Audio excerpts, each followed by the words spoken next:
Good afternoon friend, আমি আজকে দেখো ঘরোয়া সিম্পল চিকেন বিরিয়ানি বানাচ্ছি। তো প্রথম ভাতটা বসিয়ে দিচ্ছি, জল দিয়েছি, জলে নুন দিয়েছি, লেবুর রস, তেল আর গোটা গরম মশলা, তেজপাতা।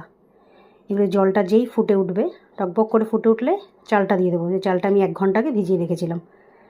আর একদিকে মাংসটা কষাচ্ছি। তো তেলের মধ্যে মাংসটাকে একটু হালকা করে ভেজে নিয়ে তার মধ্যে দেবো নুন, টমেটো কুচি, আদা রসুন পেস্ট, পেঁয়াজ বেরেস্তা করে রেখেছিলাম, সেই পেঁয়াজ বেরেস্তাও দিয়ে দেবো ওর মধ্যে।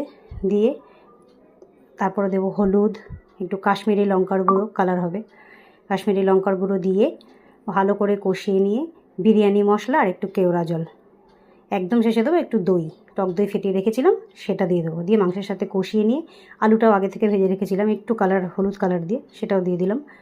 দিয়ে আর একটা বাটিতে একটু দুধের মধ্যে একটু গোলাপ জল, কেওড়া জল, একটু মিঠা আতর আর দেবো একটু ইয়েলো কালার, ইয়েলো কালারটা খুব অল্প, দিয়ে তারপরে মাংসটা কষানো হয়ে গেছে, মাংসটা গামলায় ঢেলে দেবো। দিয়ে ওপর দিয়ে এবার ভাত দিয়ে দেবো, ভাত দিয়ে ডিমটা দিয়ে দেবো, ডিম সেদ্ধ করে রেখেছিলাম।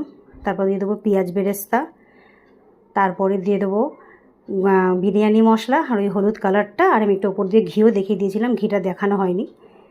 10 মিনিট মাত্র দমে দিয়েছি, যেহেতু বিরিয়ানির পরিমাণটা আমার কম। যদি বিরিয়ানি বেশি পরিমাণে হয় তাহলে দমের টাইমটা একটু বাড়বে, 15 মিনিট বা 20 মিনিট। তো এটা ঘরোয়া সিম্পল বিরিয়ানি, দারুণ হয়। দেখো কি সুন্দর ঝুরঝুরে হয়েছে, খেতেও খুব ভালো হয়েছিল।